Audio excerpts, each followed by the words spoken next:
একদা হজরত মুসা আলাইহিসসালাম তার স্ত্রী, পরিবার পরিজন এবং মালামাল ও দাসদাসী নিয়ে মাদায়েন থেকে মিশর অভিমুখে রওনা হলেন। কিছুদূর পথ চলার পর যখন তিনি তুয়া পর্বতের নিকটবর্তী হলেন, তখনই দিনের অবসান ঘটে, রাত্রি নেমে এল। অতঃপর মুসা আলাইহিসসালাম সেখানেই রাত্রি যাপনের জন্য তাঁবু খাটালেন। তার অদূরেই তুর পর্বত অবস্থিত ছিল।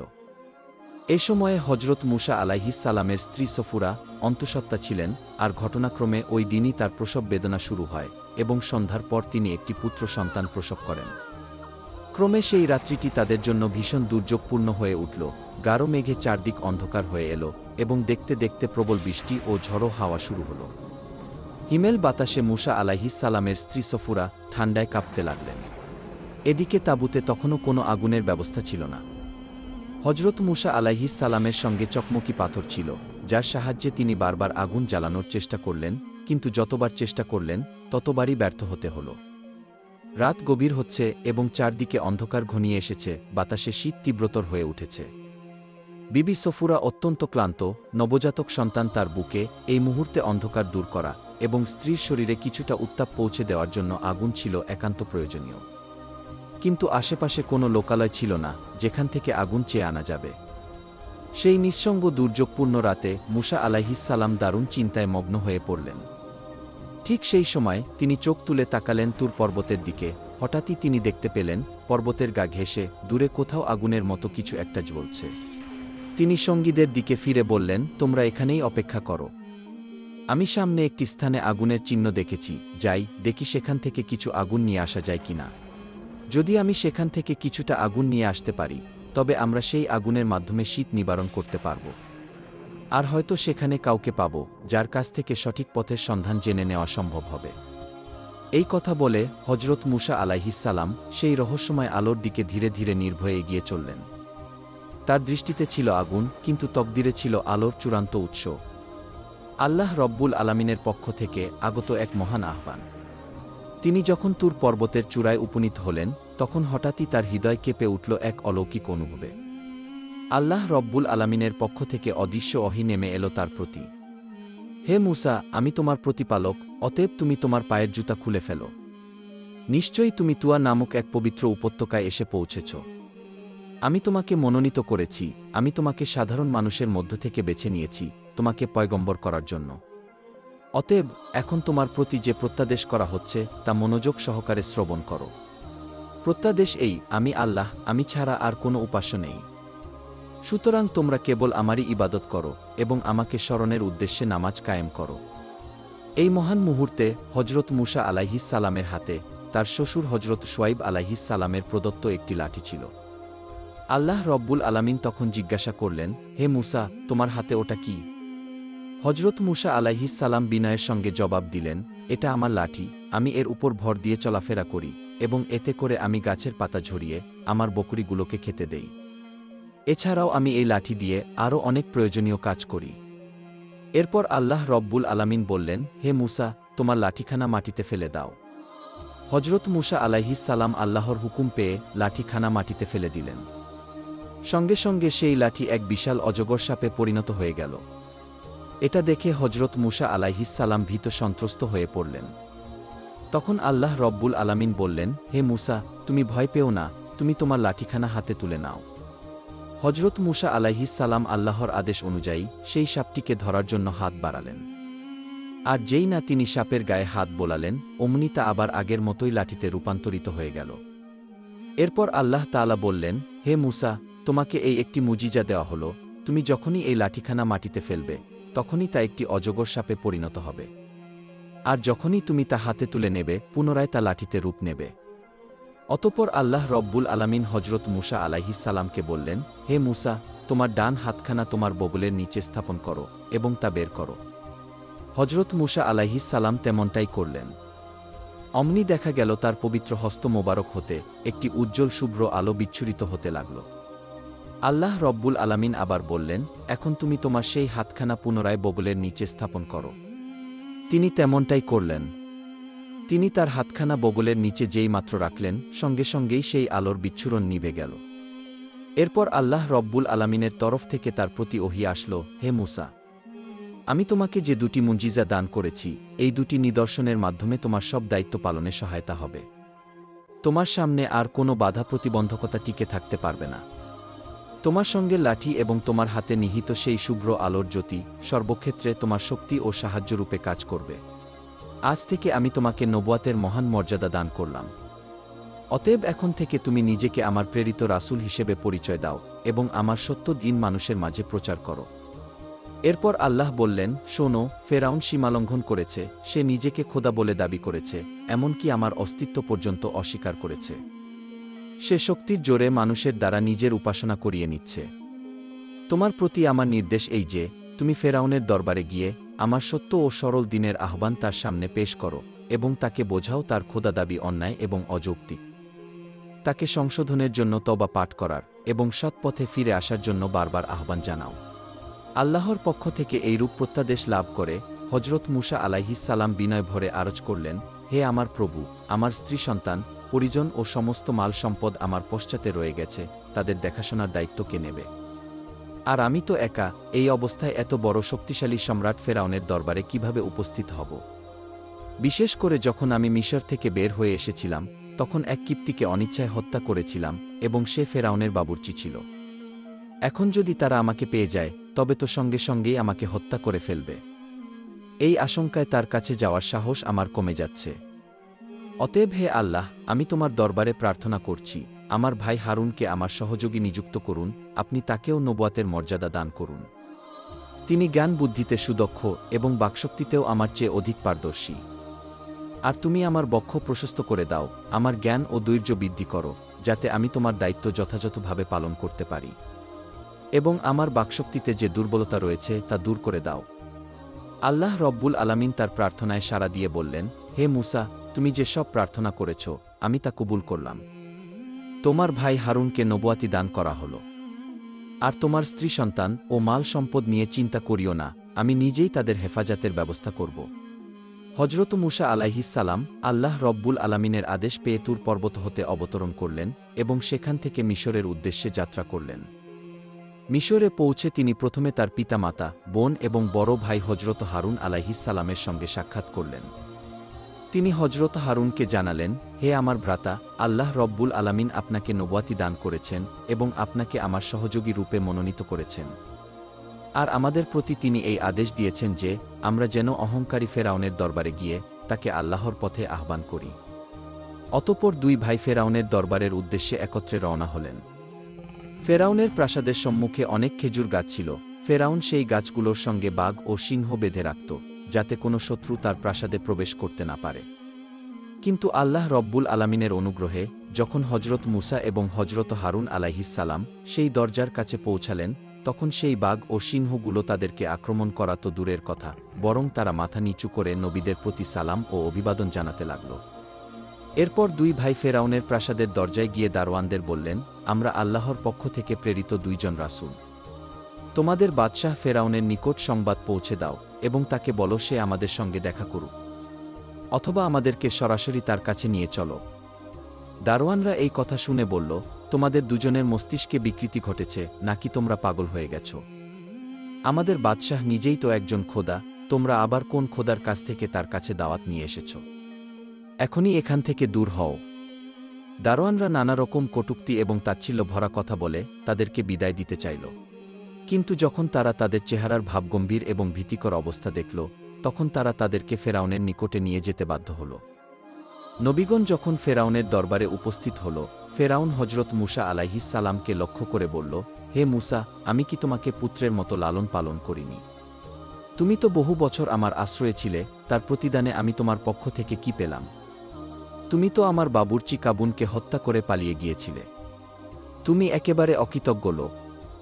হজরত মুসা আলাইহিস সালাম উত্তরে বললেন, হে ফেরাউন, তুমি যা বলেছ তা ঠিক। আমি দীর্ঘদিন তোমার আশ্রয়ে ছিলাম, কিন্তু তখন আমি ছিলাম এক নিরেট অজ্ঞ এবং অদূরদর্শী ব্যক্তি, তাই তোমাদের ভয়েই আমি মিশর ত্যাগ করেছিলাম। তবে এখন আমার প্রতিপালক আমাকে তার রাসূল রূপে তোমার নিকটে প্রেরণ করেছেন। ফেরাউন তখন বলল, কে সেই তোমার প্রতিপালক যে তোমাকে রাসূল ও পয়গম্বর হিসেবে প্রেরণ করেছে? হজরত মুসা আলাইহিস সালাম বললেন, তিনি সেই মহান সত্তা, যিনি আসমান, জমিন এবং এদের মাঝে যা কিছু আছে সবকিছুর স্রষ্টা ও পালনকর্তা। তিনিই আমাকে রাসূল করে তোমার কাছে পাঠিয়েছেন। এই কথা শুনে ফেরাউন তার সভা সদস্যদের দিকে তাকিয়ে বলল, তোমরা কি শুনলে সে কি বলতেছে? সে দাবি করছে সে কোনো এক প্রভুর পক্ষ থেকে এসেছে, এমন কি সে দাবি করছে সে নাকি তোমাদের পূর্বপুরুষদের তুলনায় অধিক জ্ঞানী। আমার তো মনে হয় এ নিশ্চিতভাবে পাগল হয়ে গেছে, ওর মস্তিষ্কে সমস্যা দেখা দিয়েছে। হজরত মুসা আলাইহিস সালাম বললেন, আমি মোটেও পাগল নই। বরং আমাকে সমস্ত মহাবিশ্বের স্রষ্টা আল্লাহ রব্বুল আলামিন আমাকে তোমাদের নিকটে তার রাসূল রূপে প্রেরণ করেছেন। ফেরাউন বলল, হে মুসা, তুমি যদি উপযুক্ত প্রমাণ ছাড়া আমাকে বাদ দিয়ে অন্য কাউকে প্রভু হিসেবে তুলে ধরতে চাও, আর যদি সেই প্রমাণ দিতে ব্যর্থ হও, তবে আমি অবশ্যই তোমাকে বন্দী করব এবং এমন শাস্তি দেব যা বিশ্ববাসীর জন্য একটি দৃষ্টান্ত হয়ে থাকবে। হজরত মুসা আলাইহিস সালাম উত্তরে বললেন, হে ফেরাউন, তুমি তোমার অহংকারপূর্ণ কথাবার্তা পরিত্যাগ করো। তুমি অজ্ঞতার বশবর্তী হয়ে নিজেকে খোদা দাবি করছ, এই দাবি থেকে সরে এসো। তুমি একজন সৃষ্টি, অতএব তুমি কখনোই খোদা হতে পারো না। হে ফেরাউনের সভা সদস্যবৃন্দ, আল্লাহ তাআলা আমাকে তোমাদের নিকট সত্যধীন এবং খাঁটি ধর্ম প্রচারের জন্য তার রাসূল রূপে প্রেরণ করেছেন। অতএব হে ফেরাউন, তুমি স্বীকার করে নাও, লা ইলাহা ইল্লাল্লাহ, মুসা কালিমুল্লাহ। ফেরাউন বলল, আমি যদি তোমার এই কালিমা পাঠ করি, তবে তোমার আল্লাহর নিকট থেকে আমি কি পুরস্কার পাব? হজরত মুসা আলাইহিস সালাম বললেন, যদি তুমি মনে প্রাণে এই কালিমা পাঠ করে আল্লাহর প্রতি ঈমান আনো, তবে আল্লাহ রব্বুল আলামিন তোমাকে 3টি মহান পুরস্কার দান করবেন। তোমাকে তিনি চিরস্থায়ী যৌবন, সারা পৃথিবীতে রাজত্ব এবং দীর্ঘ জীবন দান করবেন। আর এর চেয়েও বড় পুরস্কার হল, কিয়ামতের দিন তুমি কোনো হিসাব ছাড়াই জান্নাতে প্রবেশ করতে পারবে। আল্লাহ তাআলা হজরত মুসা আলাইহিস সালামকে নির্দেশ দিয়েছিলেন যে তিনি যেন ফেরাউনের সঙ্গে কোমল ভাষায় কথা বলেন। তাই হজরত মুসা আলাইহিস সালাম তার সঙ্গে নরম ও উত্তম ভঙ্গিতে কথা বলেছিলেন। পরিশেষে হজরত মুসা আলাইহিস সালাম বললেন, হে ফেরাউন, আমি তোমাকে যেই কালিমার দাওয়াত দিলাম, তুমি তা নিয়ে গভীরভাবে চিন্তা করো। এই কথা বলে হজরত মুসা ও হজরত হারুন আলাইহিস সালাম সেখান থেকে বিদায় গ্রহণ করলেন। হজরত মুসা আলাইহিস সালাম বিদায় নেওয়ার পর ফেরাউন তার উজির হামানের দিকে তাকিয়ে বলল, হামান, তুমি তো মুসার কথা শুনলে, এখন বলো তো আমার কি করা উচিত? হামান বলল, জাহাপনা, বহুদিন ধরে আপনি নিজেকে খোদা বলে দাবি করে আসছেন। রাজ্যের মধ্যে বনি ইসরায়েল ছাড়া প্রায় সকলেই আপনাকে খোদা হিসেবে মেনে নিয়েছে এবং পূজা অর্চনাও করে যাচ্ছে। এখন আপনি যদি হঠাৎ করে এই খোদার দাবি থেকে সরে গিয়ে মুসার খোদাকে খোদা বলে মেনে নেন, তবে প্রজারা আপনাকে নিয়ে হাসাহাসি করবে, বিদ্রূপ করবে। তখন রাজ্যে আপনার আর কোনো গুরুত্ব থাকবে না এবং আপনার সম্মান ও মর্যাদা সবই নষ্ট হয়ে যাবে। অতএব আমার পরামর্শ, আপনি কোনো অবস্থাতেই মুসার কথায় প্রলুব্ধ হয়ে নিজের মর্যাদা বিসর্জন দিয়ে তার খোদার প্রতি ঈমান আনবেন না। উজির হামানের এই কথায় ফেরাউনের মন তুষ্ট হয়ে গেল, আর সে আবারও পূর্বের মতো কঠোর হয়ে উঠল। পরের দিন হজরত মুসা আলাইহিস সালাম এবং তার ভাই হজরত হারুন আলাইহিস সালাম ফেরাউনের দরবারে উপস্থিত হলেন। তখন ফেরাউন হজরত মুসা আলাইহিস সালামকে উদ্দেশ্য করে বলল, হে মুসা, তোমার খোদার কি প্রমাণ আছে? তুমি যে বলো তোমার প্রভু আল্লাহ, তবে তার পক্ষ থেকে প্রেরিত রাসূল হিসেবে তোমার কাছে কি সাক্ষ্য প্রমাণ রয়েছে? হজরত মুসা আলাইহিস সালাম বললেন, আমি যদি তোমার কাছে এমন প্রমাণ পেশ করি যা তুমি নিজ চোখে দেখতে পারো, তবে কি তুমি আল্লাহর প্রতি ঈমান আনবে? ফেরাউন বলল, তুমি যদি সত্যবাদী হয়ে থাকো, তবে সেই প্রমাণ পেশ করো, এরপর আমি ভেবে দেখব। তখন হজরত মুসা আলাইহিস সালাম তার হাতে থাকা লাঠি মাটিতে ফেলে দিলেন। সঙ্গে সঙ্গে তা একটি বিশাল অজগর সাপে রূপান্তরিত হয়ে গেল এবং সেই সাপ ফনা তুলে ফেরাউনের সিংহাসনের দিকে তীব্র গতিতে এগিয়ে যেতে লাগল। এ দৃশ্য দেখে ফেরাউন আতঙ্কে কাঁপতে লাগল এবং বলল, হে মুসা, তুমি কি আমাকে দিনের দিকে ডাকতে এসেছ, নাকি আমার প্রাণ নিতে এসেছ? হজরত মুসা আলাইহিস সালাম উত্তরে বললেন, আমি তোমাকে হত্যা করতে আসিনি, বরং আমি তোমাকে আল্লাহর একত্বের পথে আহ্বান জানাতে এসেছি। এরপর তিনি সাপটিকে স্পর্শ করলেন এবং সঙ্গে সঙ্গে তা পুনরায় লাঠিতে পরিণত হয়ে গেল। ফেরাউন কিছুটা স্বস্তি অনুভব করে আবার সিংহাসনে বসে পড়ল। এরপর হজরত মুসা আলাইহিস সালাম তার হাত বগলের নিচে রাখলেন এবং পুনরায় বের করলেন। তখন তার পবিত্র হস্ত থেকে একটি অপার্থিব শুভ্র আলো বিচ্ছুরিত হতে লাগল। এটি এমন আলো যার দীপ্তিতে সূর্যের তেজ নিষ্প্রভ হয়ে গেল। কারো চোখে সেই আলো পড়লে চোখ জ্বলসে যাওয়ার উপক্রম হতো। ফেরাউন চিৎকার করে উঠল, হে মূসা, দয়া করে তোমার এই আলো নিভিয়ে দাও, না হলে আমরা সকলেই অন্ধ হয়ে যাব। অতঃপর হজরত মূসা আলাইহিস সালাম আবার তার হস্ত মোবারক বগলের নিচে রাখলেন এবং সঙ্গে সঙ্গেই সেই আলো নিভে গেল। এইসব মোজেজা দেখে ফেরাউনের মনে ঈমানের আলো উদিত হতে লাগল। সে আল্লাহ রব্বুল আলামিনের প্রতি বিশ্বাস স্থাপন করার ইচ্ছা করল। কিন্তু তখন তার প্রধান উজির হামান তাকে সাবধান করে বলল, জাহাপনা, মূসা এক দক্ষ জাদুকর, তার এই কৌশলে আপনি বিভ্রান্ত হবেন না। আপনার রাজ্যে মূসার মতো এমনকি তার থেকেও বড় জাদুকর রয়েছে, আমরা চাইলে তাদের দিয়ে মূসাকে পরাজিত করতে পারি। হামানের কথায় ফেরাউনের সাহস ফিরে এলো এবং তার সিদ্ধান্ত পরিবর্তন হয়ে গেল। তখন সে হজরত মূসা আলাইহিস সালামকে বলল, হে মূসা, আমার রাজ্যে তোমার মতো অনেক জাদুকর আছে। তুমি যদি তাদের পরাজিত করতে পারো, তবে আমি তোমার প্রভুর উপর ঈমান আনব। হজরত মূসা আলাইহিস সালাম বললেন, তবে তাই হোক। তুমি বলো, কখন তোমার জাদুকরদের সঙ্গে আমার প্রতিযোগিতা হবে? ফেরাউন বলল, সামনে আমাদের একটি উৎসবের দিন রয়েছে, যেদিন বহু মানুষ একত্রিত হবে। সেদিনই আমার জাদুকরেরা তোমার সঙ্গে প্রতিযোগিতা করবে। হজরত মূসা আলাইহিস সালাম সম্মতি দিয়ে বললেন, ঠিক আছে, তবে সেই দিনই হবে আমাদের প্রতিযোগিতা। এই কথা বলে হজরত মূসা এবং হজরত হারুন আলাইহিস সালাম ফেরাউনের দরবার থেকে বিদায় নিয়ে চলে গেলেন। এরপর ফেরাউন সারা দেশে লোক পাঠিয়ে দিল জাদুকরদের একত্র করার জন্য। কিছুদিনের মধ্যেই 4000 দক্ষ জাদুকর রাজধানীতে একত্রিত হল। ফেরাউন মনে করল, এইসব জাদুকরদের মাধ্যমেই মূসাকে নিশ্চয়ই পরাজিত করা যাবে। অতঃপর জাদুকরদের উদ্দেশ্যে ফেরাউন বলল, হে জাদুকরগণ, আমি প্রায় 300 বছর ধরে তোমাদের লালন পালন করে এসেছি, কিন্তু ব্যক্তিগত কোনো দরকারে তোমাদের কখনো ডাকিনি। আজ আমার সামনে এক কঠিন বিপদ এসে দাঁড়িয়েছে। অতএব এই বিপদ থেকে উত্তরণ করা আমার জন্য অত্যন্ত জরুরি। তোমরা সবাই তোমাদের সর্বশক্তি দিয়ে চেষ্টা করবে যেন আমি মুক্তি পাই। নিশ্চয়ই তোমরা মূসার কথা শুনেছ, সে একজন বড় জাদুকর। তবে আমি বিশ্বাস করি, তোমাদের জাদুর সামনে তার কেরামতি কিছুই না। যদি তোমরা তাকে পরাজিত করতে পারো, তবে আমি তোমাদের এমন পুরস্কার দেব যা তোমরা কখনো কল্পনাও করনি। জাদুকরেরা একসঙ্গে বলল, জাহাপনা, আপনি চিন্তা করবেন না। মূসার জাদু আমাদের কৌশলের সামনে কিছুই না, আমরা তাকে পরাজিত করবই। আপনি নিশ্চিন্তে থাকুন, সাফল্য আপনারই হবে। নির্ধারিত তারিখে ফেরাউনের নির্বাচিত 4000 জাদুকর একটি সুবিশাল এবং প্রশস্ত ময়দানে উপস্থিত হল। সেই মাঠে উপস্থিত হল দেশের সর্বস্তরের মানুষ। সবাই দেখতে এসেছে কে জয়ী হয় আর কে পরাজিত হয়। ময়দানে হাজারো মানুষের ভিড়ে চারদিক গমগম করতে লাগল। এমন সময় হজরত মূসা আলাইহিস সালাম হাতে তার লাঠি নিয়ে মাঠে প্রবেশ করলেন। ফেরাউন এবং তার প্রধানমন্ত্রী হামান ও অন্যান্য সভা সদস্য পূর্ব থেকেই সিংহাসনের আসনে বসেছিলেন। মূসা আলাইহিস সালাম এবং জাদুকরেরা মুখোমুখি দাঁড়াল। তখন জাদুকরেরা বলল, হে মূসা, তুমি কি আগে তোমার কেরামতি দেখাবে, নাকি আমরা আমাদের জাদু আগে প্রদর্শন করব? তখন হজরত মূসা আলাইহিস সালাম বললেন, তোমরাই আগে শুরু করো। তখন জাদুকরেরা কিছু রশি এবং লাঠি মাটিতে রাখল, একটু নাড়াচাড়া করতেই সেগুলো অসংখ্য সাপ ও বিচ্ছুতে রূপান্তরিত হয়ে গেল। ময়দান জুড়ে সেই সাপ বিচ্ছুগুলো ছোটাছুটি করতে লাগল, দর্শকরা আতঙ্কে চিৎকার করতে লাগল। কেউ কেউ পালাতে চাইল, কেউ ভয়ে স্তব্ধ হয়ে স্থির হয়ে দাঁড়িয়ে রইল। জাদুকরেরা তাদের এই জাদু দেখে আত্মতুষ্টিতে গর্বিত হয়ে বলল, হে মূসা, তুমি চুপ করে আছো কেন? আমাদের জাদু দেখে তুমি কি ভয় পেয়ে গেছ? এবার তুমি তোমার কেরামতি দেখাও।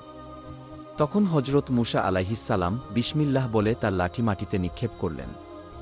মুহূর্তেই সেই লাঠি একটি বিশাল অজগর সাপে রূপান্তরিত হয়ে গেল এবং চারদিক ছড়িয়ে থাকা জাদুকরদের বানানো সাপ বিচ্ছুগুলো গিলে ফেলতে শুরু করল। একে একে সব ভ্রান্ত জাদু খেয়ে সেই অজগরটি গোটা ময়দান পরিষ্কার করে ফেলল, মাঠ একেবারে নিস্তব্ধ হয়ে গেল। এরপর জাদুকরেরা পূর্বের চেয়ে আরও ভয়াবহ এবং মারাত্মক কিছু সাপ বানিয়ে ময়দানে ছেড়ে দিল। কিন্তু হজরত মূসা আলাইহিস সালামের সেই অজগর সাপ সেগুলোকে একে একে গিলে ফেলতে লাগল। এই অভাবনীয় দৃশ্য দেখে জাদুকরেরা হতভম্ব হয়ে পড়ল, তাদের কাছে আর কিছুই করার ছিল না। অজগরটির ক্ষুধা যেন শেষ হবার নয়, এবার সে আরও উগ্র ও ভয়ানক রূপ ধারণ করল। খাবার না পেয়ে সেই সাপটি সোজা ফেরাউনের দিকে ধাবিত হতে লাগল। এই দৃশ্য দেখে ফেরাউন ভয় পেয়ে তার সিংহাসন থেকে লাফিয়ে উঠে প্রাণ বাঁচাতে প্রাসাদের দিকে দৌড়ে পালাতে লাগল। ময়দানে উপস্থিত হাজার হাজার দর্শক আতঙ্কে চিৎকার করতে করতে যে যার দিকে পারল ছুটতে শুরু করল, চারদিকেই ছড়িয়ে পড়ল আতঙ্ক আর অস্থিরতা। ঠিক সেই মুহূর্তে আল্লাহ তাআলার পক্ষ থেকে হজরত মুসা আলাইহিস সালামকে নির্দেশ দেওয়া হলো, হে মুসা, তোমার লাঠিখানা তুমি আবার তুলে নাও, না হলে এই সাপটি সব মানুষকে গিলে ফেলবে। হজরত মুসা আলাইহিস সালাম আল্লাহর নির্দেশ পেয়ে সেই অজগর সাপটির গায়ে হাত বুলিয়ে দিলেন। সাথে সাথে তা পূর্বের মতোই একটি সাধারণ লাঠিতে রূপান্তরিত হয়ে গেল। জাদুকরেরা এই দৃশ্য দেখে ভাবনার অকুল দরিয়ায় ডুবে গেল। তারা বুঝতে পারল হজরত মুসা আলাইহিস সালাম যা দেখিয়েছেন এটি কোনো জাদু নয়, কারণ জাদুবিদ্যায় তাদের ছিল অগাধ জ্ঞান ও অভিজ্ঞতা। তারা স্পষ্ট উপলব্ধি করল, এ কোনো মানবিক কৌশল নয়, বরং এ এক আসমানী শক্তির প্রকাশ। তারা নিশ্চিত হল হজরত মুসা আলাইহিস সালাম নিশ্চয়ই আল্লাহ তাআলার প্রেরিত একজন নবী। অতঃপর তাদের অন্তর পরিবর্তিত হয়ে গেল। তারা সবাই আল্লাহর প্রতি ঈমান আনল এবং সিজদায় লুটিয়ে পড়ল। তাদের দেখাদেখি অনেক সাধারণ মানুষও হজরত মুসা আলাইহিস সালামের সত্য ধর্ম গ্রহণ করল। ফেরাউন যখন দেখল জাদুকরেরা হজরত মুসা আলাইহিস সালামের ধর্ম গ্রহণ করে নিয়েছে, তখন সে ক্রোধে ফেটে পড়তে লাগল। সে জাদুকরদেরকে লক্ষ্য করে বলল, হে বেঈমান জাদুকরেরা, আমি তোমাদেরকে অনুমতি দেওয়ার পূর্বে তোমরা কিভাবে মুসার খোদার প্রতি ঈমান আনলে? এই অপরাধের শাস্তিস্বরূপ আমি তোমাদের হাত পা কেটে দেব, তারপর তোমাদেরকে খেজুর গাছের শুলে আরোহণ করাব। তখন তোমরা বুঝতে পারবে আমার শাস্তি কত কঠিন ও মারাত্মক। জাদুকরেরা বলল, হে ফেরাউন, আমরা হজরত মুসা আলাইহিস সালামের খোদার যে প্রমাণ পেয়েছি এবং তাকে যে রূপে চিনতে পেরেছি, তাতে তার উপর তোমাকে আমরা কোনোভাবেই স্থান দিতে পারি না। এখন তুমি তোমার যা ইচ্ছা তাই করতে পারো। তবে এই কথা সত্য যে তুমি শুধু আমাদেরকে দুনিয়াতে শাস্তি দিতে পারবে, পরকালে তুমি আমাদের বিন্দুমাত্র ক্ষতি করতে পারবে না। তাদের মুখে এরূপ কথা শুনে ফেরাউন তার জল্লাদদেরকে হুকুম দিল, এই জাদুকরদের একটি হাত ও একটি পা কেটে ফেল এবং তাদেরকে শুলে চড়াও। জল্লাতেরা রাজ আদেশ পালন করল। জাদুকরদের শরীর থেকে রক্ত ঝরল, কিন্তু তাদের অন্তর ছিল ঈমানে পূর্ণ। তারা শেষ নিঃশ্বাস পর্যন্ত বলে গেল, আমরা আল্লাহর উপর ঈমান এনেছি, আমরা আর কখনো এই ঈমান ত্যাগ করব না। আমরা আমাদের প্রভুর দিকে ফিরে যাচ্ছি, আমরা আশা করি তিনি যেন আমাদের গুনাহ মাফ করে দেন। এই ঘটনার পর হজরত মুসা আলাইহিস সালাম ফেরাউনকে বলল, হে ফেরাউন, এখনও কি তুমি আল্লাহ রব্বুল আলামিনের প্রতি ঈমান আনবে না? তোমার প্রতি আল্লাহর গজব আসার পূর্বেই তুমি তার উপর ঈমান এনে পাঠ করো, লা ইলাহা ইল্লাল্লাহু মুসা কালিমুল্লাহ। কিন্তু ফেরাউন হজরত মুসা আলাইহিস সালামের কোনো কথাই শুনল না, বরং সে পূর্বের চাইতে আরও বেশি অহংকারী হয়ে উঠল। আল্লাহর একত্বের স্পষ্ট নিদর্শন দেখেও যখন ফেরাউন এবং তার সম্প্রদায় ঈমান আনতে অস্বীকৃতি জানাল, তখন আল্লাহ তাআলা তাদের উপর একের পর এক শাস্তি ও আযাব নাজিল করতে লাগলেন। তাদের উপর প্রেরিত হল বন্যা ও অতিবৃষ্টি, পঙ্গপাল, উকুন, ব্যাঙ এবং দেশের সমস্ত পানি রক্তে পরিণত হওয়ার মতো ভয়াবহ বিপর্যয়। এবং প্রতিটি শাস্তিই ছিল তাদের জন্য সতর্কবার্তা। যখনই এসব আযাব তাদেরকে ঘিরে ধরত, তারা ছুটে যেত হজরত মুসা আলাইহিস সালামের কাছে। আকুতি করে বলত, হে মুসা, তুমি তোমার প্রতিপালকের নিকটে আমাদের জন্য দোয়া করো। যদি তিনি এই বিপদ আমাদের থেকে দূর করে দেন, তবে অবশ্যই আমরা তার উপর ঈমান আনব। হজরত মুসা আলাইহিস সালাম দোয়া করতেন আর আল্লাহর রহমতে বিপদ কেটে যেত। কিন্তু দুর্ভাগ্যজনকভাবে কষ্ট দূর হলেই ফেরাউনের কওম পূর্বের মতোই অবাধ্যতায় ফিরে যেত, তারা আর ঈমান আনত না। এইভাবে প্রায় 12 বছর ধরে আল্লাহ তাআলা তাদের উপর নানা রকমের শাস্তি এবং বিপদ পাঠিয়ে গেলেন, কিন্তু তারা কোনো শিক্ষা গ্রহণ করল না। অবশেষে আল্লাহ রব্বুল আলামিন তাদের প্রতি ভীষণ বিরক্ত এবং রাগান্বিত হয়ে হজরত মুসা আলাইহিস সালামকে নির্দেশ দিলেন, হে মুসা, তুমি বনি ইসরায়েলদের নিয়ে অমুক রাতে মিশর থেকে চুপি চুপি বেরিয়ে পড়ো, যাতে করে কিপ্তিরা কিছুতেই টের না পায়। যখন তোমরা সমুদ্র তীরে পৌঁছাবে, তখন তুমি তোমার লাঠি দিয়ে সাগরের পানিতে আঘাত করবে, আর তখনই সাগরের পানি শুকিয়ে রাস্তা তৈরি হবে, আর সেই পথ ধরে তোমরা নিরাপদে পার হয়ে যেতে পারবে। হজরত মুসা আলাইহিস সালাম আল্লাহর এই নির্দেশ পেয়ে বনি ইসরায়েলদের প্রস্তুত করলেন। চাঁদের আলোতে যখন রাত নেমে এলো, তখন তিনি তাদের নিয়ে যাত্রা শুরু করলেন। বর্ণনা করা হয়েছে সেই রাতে চন্দ্রগ্রহণ হয়েছিল, ফলে রাত কিছুটা অন্ধকার ছিল, আর এ সুযোগেই তারা গোপনে রওনা হয়। রাস্তায় চলতে চলতে একটি সময়ে তারা এমন এক অজানা জায়গায় এসে পৌঁছাল, যা কারো চেনা ছিল না। হজরত মুসা আলাইহিস সালাম সঙ্গীদের জিজ্ঞেস করলেন, তোমরা কেউ কি এই জায়গার পরিচয় জানো? তখন বনি ইসরায়েলের একদল আলেম বললেন, এই পথে আগমনের একটি বিশেষ রহস্য রয়েছে। তা হল হজরত ইউসুফ আলাইহিস সালামের একটি শেষ ইচ্ছা পূরণ করা। তিনি ইন্তেকালের সময় আল্লাহর কাছে প্রতিশ্রুতি গ্রহণ করেছিলেন, হে আল্লাহ, যখন বনি ইসরায়েল মিশর ত্যাগ করবে, তখন যেন আমার দেহ সেই সিন্দুক সহ ফিলিস্তিনে নিয়ে যাওয়া হয়। এ কথা শুনে হজরত মুসা আলাইহিসসালাম জিজ্ঞাসা করলেন, তবে এমন কে আছে যে হজরত ইউসুফ আলাইহিসসালামের কবরের সঠিক অবস্থান জানে? লোকেরা বলল, হে আল্লাহর নবী, আমাদের মাঝে কেবল একজন বৃদ্ধা রয়েছেন যিনি এই বিষয়ে জানেন।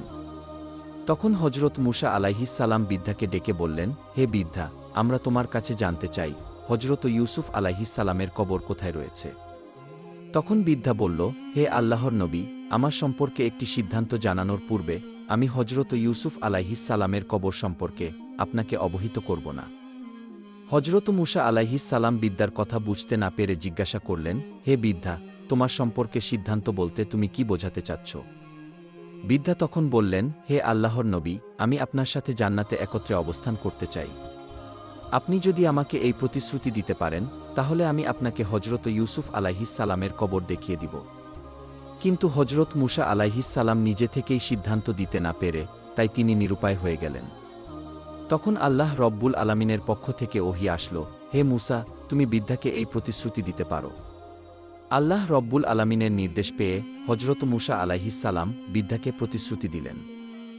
অতঃপর বৃদ্ধা তাকে একটি কূপের কাছে নিয়ে গিয়ে বললেন, হে আল্লাহর নবী, এই কূপের পানি সম্পূর্ণরূপে সিঞ্চন করে ফেলুন।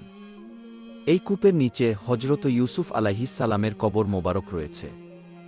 বৃদ্ধার কথা মতো সেই কূপের পানি সিঞ্চন করা হল। এরপরে দেখা গেল হজরত ইউসুফ আলাইহিসসালামের লাশ মোবারক একটি সিন্দুকে রেখে সমাহিত করা হয়েছে। অতঃপর সেই সিন্দুকটিকে উপরে উঠানো হল এবং লাশ ভর্তি সিন্দুক নিয়ে হজরত মুসা আলাইহিসসালাম বনি ইসরায়েলদের নিয়ে পথ চলতে লাগলেন। তাদের পথ চলার সময়ে সেই লাশ থেকে এত নূর বিচ্ছুরিত হচ্ছিল যেন সূর্যের আলোর বিকিরণ হচ্ছে। হজরত মুসা আলাইহিসসালাম বনি ইসরায়েলদের নিয়ে দ্রুত গতিতে লোহিত সাগরের দিকে অগ্রসর হচ্ছিলেন। সকালবেলা কিপ্তিরা বনি ইসরায়েলদের ঘরে ঘরে গিয়ে দেখতে পেল তাদের কাউকেই আর খুঁজে পাওয়া যাচ্ছে না। তখনই তারা বুঝতে পারল বনি ইসরায়েল মিশর ত্যাগ করেছে। এই সংবাদ তারা দ্রুত ফেরাউনের কাছে পৌঁছে দিল। খবর শোনার পর ফেরাউন ক্ষোভে ফেটে পড়ল। সে উপস্থিত জনতা এবং তার সেনাবাহিনীর মাঝে উত্তেজনা ছড়াতে বলল, দেখো, বনি ইসরায়েলিরা আমাদের সঙ্গে প্রতারণা করেছে, তারা গোপনে পালিয়ে গেছে, এটা আমাদের জন্য চরম অপমান। এখন আমাদের দায়িত্ব তাদের ধরে এনে কঠিন শাস্তি দেওয়া। এরপর ফেরাউন উচ্চকণ্ঠে আদেশ জারি করল, আমার সমস্ত সৈন্য সামন্ত প্রস্তুত করো এবং অস্ত্রশস্ত্রে সজ্জিত হয়ে তৎক্ষণাৎ রওনা হও। আমরা বনি ইসরায়েলিদের ধরে ফিরিয়ে আনব। ফেরাউনের এই নির্দেশে তার বাহিনী দ্রুত অস্ত্র ধারণ করে রাজ আদেশ অনুযায়ী নির্ধারিত স্থানে একত্রিত হল। অতঃপর ফেরাউন একটি বিশাল সৈন্যবাহিনী নিয়ে হজরত মুসা আলাইহিসসালাম এবং বনি ইসরায়েলদের পিছু ধাওয়া করতে শুরু করল। তার সেনাবাহিনী অত্যন্ত দ্রুত গতিতে পথ অতিক্রম করছিল। সামান্যতম বিরতির কথাও তাদের মনে স্থান পায়নি, কারণ তারা জানত একবার থেমে গেলে শিকার হাতছাড়া হয়ে যাবে। আর তারা কিছুতেই বনি ইসরায়েলদের হাতছাড়া করতে চাচ্ছিল না। এদিকে হজরত মুসা আলাইহিসসালাম বনি ইসরায়েলদের নিয়ে লোহিত সাগরের তীরে পৌঁছে গেছেন। বনি ইসরায়েল পেছনে তাকিয়ে দেখল ফেরাউন পঙ্গপালের মতো এক বিশাল সেনাবাহিনী নিয়ে তাদের দিকে ধেয়ে আসছে। দৃশ্যটি ছিল অত্যন্ত ভয়াবহ ও ভীতিকর। এই অবস্থায় বনি ইসরায়েলের অন্তরে চরম হতাশা ও আতঙ্কের ছায়া নেমে এল। তারা মনে করতে লাগল, এইবার মনে হয় তাদের মৃত্যু অনিবার্য। এতদিন ফেরাউনের দমন পীড়নের হাত থেকে মুক্তির আশায় তারা মিশর ত্যাগ করেছিল, কিন্তু আজ সেই ফেরাউনই তার সকল শক্তি নিয়ে তাদের ধ্বংস করতে এগিয়ে আসছে। কিন্তু তখনকার পরিস্থিতি ছিল অত্যন্ত ভয়াবহ ও সংকটপূর্ণ। সামনে বিশাল উত্তাল লোহিত সাগর, আর পেছনে ফেরাউন এবং তার লক্ষাধিক সৈন্যবাহিনী ধেয়ে আসছে, পালাবার আর কোনো পথ খোলা নেই। এমন দিকবিহীন মুহূর্তে বনি ইসরায়েল চরম হতাশায় নিমজ্জিত হয়ে পড়ল। তারা কাপা গলায় হজরত মুসা আলাইহিসসালামকে বলল, হে মুসা, আমরা তো এবার ধরা পড়ে গেলাম। এতদিন ফেরাউন ও তার সম্প্রদায় আমাদের উপর জুলুম করলেও অন্তত প্রাণে বাঁচিয়ে রেখেছিল, কিন্তু আজ তারা আমাদের সম্পূর্ণরূপে ধ্বংস করে ফেলবে। যদি কেউ বেঁচে থাকে তাকে চিরতরে গোলাম বানিয়ে রাখবে। এই মর্মান্তিক অবস্থায় হজরত মুসা আলাইহিসসালাম ছিলেন সম্পূর্ণ নিঃশঙ্ক এবং ধৈর্যধারী, কারণ তিনি জানতেন তিনি যা কিছু করছেন সবই আল্লাহর নির্দেশ অনুসারে। তার পূর্ণ বিশ্বাস ছিল যিনি তাকে এই দায়িত্ব দিয়েছেন সেই মহান আল্লাহ অবশ্যই এ সংকট থেকে উত্তরণের পথ দেখাবেন।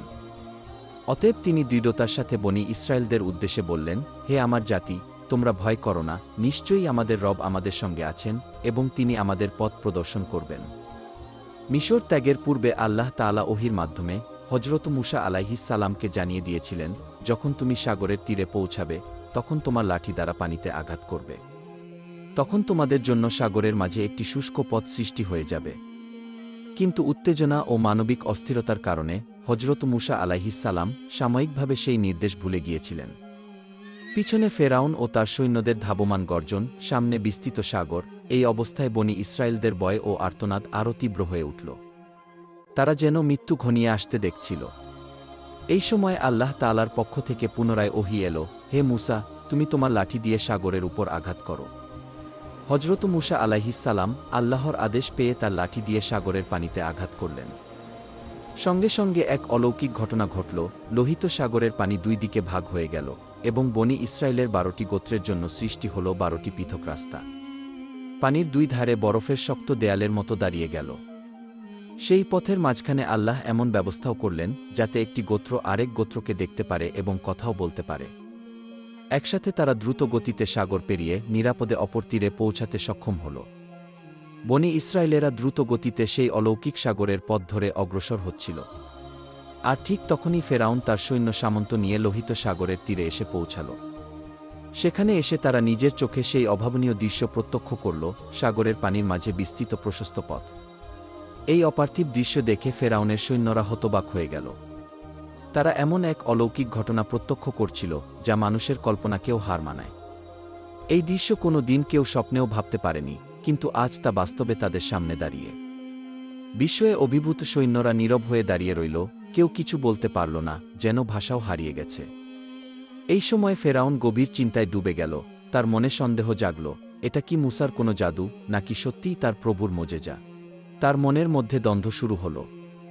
সে ভাবতে লাগল, যদি আমার লোকেরা এটাকে মূসার অলৌকিক ক্ষমতা বা আল্লাহর কুদরত হিসেবে বিশ্বাস করে, তাহলে তারা হয়তো তার প্রতি ঈমান আনবে। আর যদি তারা বিশ্বাস স্থাপন করে, তাহলে তো আমার এতদিনের খোদা হওয়ার দাবি মুহূর্তে মাটিতে মিশে যাবে। তখন তো আমার সিংহাসন, গৌরব এবং অহংকার সব কিছু ধ্বংস হয়ে যাবে। আর জনগণের চোখে আমি লাঞ্ছিত ও অপমানিত হব। ফেরাউন এখানেও প্রতারণার আশ্রয় নিল। সে তার সৈন্য সামন্তদের উদ্দেশ্যে বলল, তোমরা দাঁড়িয়ে দেখছ কি? এই পথ আমি সৃষ্টি করেছি। আমার ভয়ে সাগর নিজেই বিদীর্ণ হয়ে পথ তৈরি করেছে। তোমরা এগিয়ে চলো, সবাই সাগরের পথে নেমে যাও। কিন্তু এই কথা বললেও ফেরাউনের অন্তরে ভয় গেঁথে গিয়েছিল। তার মনে হচ্ছিল, যদি এটা মূসার অলৌকিক শক্তির ফল হয়, যদি আমি সৈন্য সামন্ত নিয়ে এই পথে নামি আর হঠাৎ সাগরের পানি একত্রিত হয়ে যায়, তাহলে তো আমাদের সলিল সমাধি হতে বাধ্য। এই ভয়ে ফেরাউন সাগরে নামতে সাহস পাচ্ছিল না। কিন্তু আল্লাহর ইচ্ছা পূরণ যে হতেই হবে। অতঃপর আল্লাহর আদেশে হযরত জিবরাইল আলাইহিস সালাম ঘোড়া সাওয়ারের রূপ ধারণ করে ফেরাউনের ঘোড়ার সামনে এসে দাঁড়ালেন। ফেরাউনের ঘোড়া হযরত জিবরাইল আলাইহিস সালামের ঘোড়াকে অনুসরণ করে সাগরের পথে এগিয়ে গেল। ফেরাউন লাগাম টেনে থামানোর অনেক চেষ্টা করল, কিন্তু ব্যর্থ হল। অবশেষে তার ঘোড়া দৌড়ে গিয়ে সাগরের মাঝে প্রবেশ করল। এটা দেখে সৈন্যরা ধারণা করল, ফেরাউন নিজেই পথ ধরেছে, তাই তারাও সাগরের ভিতরে প্রবেশ করল। পুরো বাহিনী সাগরের ভিতরে প্রবেশ করার পরেও সাগরের রাস্তা তখনও অক্ষত ছিল। এদিকে বনী ইসরায়েল সাগরের অপর তীরে পৌঁছে গেল। তারা পেছনে ফিরে তাকিয়ে ফেরাউন ও তার বাহিনীকে আসতে দেখে আতঙ্কে কাঁপতে লাগল। কারণ ফেরাউনের বাহিনী ছিল অস্ত্রধারী ও অশ্বারোহী, এবং তারা ছিল নিরস্ত্র ও পদাতিক। যদি ধরা পড়ে যায় তাহলে শেষ হয়ে যাবে, এই আশঙ্কায় তারা ভীষণভাবে উদ্বিগ্ন হয়ে পড়ল। অবশেষে যখন ফেরাউনের শেষ সৈন্যটিও সাগরের রাস্তায় প্রবেশ করল এবং বনী ইসরায়েলের সবাই সুরক্ষিতভাবে সাগরের অন্য পারে পৌঁছে গেল, ঠিক তখন আল্লাহর আদেশে সাগরের পানি প্রবল জলোচ্ছ্বাসে আছড়ে পড়ল। পানির প্রাচীর যেন ভেঙে ঝাঁপিয়ে পড়ল ফেরাউন ও তার বাহিনীর উপর। তারা চিৎকার করে বলতে লাগল, বাঁচাও, আমাদেরকে বাঁচাও! কিন্তু তখন আর কেউ ছিল না তাদের রক্ষা করার জন্য। ডুবতে ডুবতে ফেরাউন অবশেষে বলল, আমি ঈমান আনছি সেই সত্তার প্রতি যার উপর বনী ইসরায়েল ঈমান এনেছে। আমি সাক্ষ্য দিচ্ছি যে তিনি একমাত্র উপাস্য। তখন আল্লাহ রব্বুল আলামিন বললেন, এখন তুমি ঈমান আনছ, অথচ আগে তুমি ছিলে অমান্যকারী ও সীমালঙ্ঘনকারী। আজ আর তা কবুল হবে না। ফেরাউন ও তার সম্পূর্ণ বাহিনী সাগরের পানিতে নিমজ্জিত হয়ে চিরতরে ধ্বংস হয়ে গেল। সাগরের অপর পারে দাঁড়িয়ে বনী ইসরায়েল এই দৃশ্য প্রত্যক্ষ করল। তারা দেখল কিভাবে আল্লাহ তাআলা অহংকারী ফেরাউন ও তার বাহিনীকে চূড়ান্ত শাস্তি দিয়েছেন। আনন্দে এবং কৃতজ্ঞতায় তারা এক কণ্ঠে ধ্বনি তুলল, আল্লাহু আকবার, আল্লাহু আকবার। আকাশ বাতাস মুখরিত হয়ে উঠল এই তাকবীরে। তারা যেন নতুন জীবন ফিরে পেল, তাদের অন্তরে জাগ্রত হল ঈমান, কৃতজ্ঞতা ও আল্লাহর প্রতি ভালোবাসা।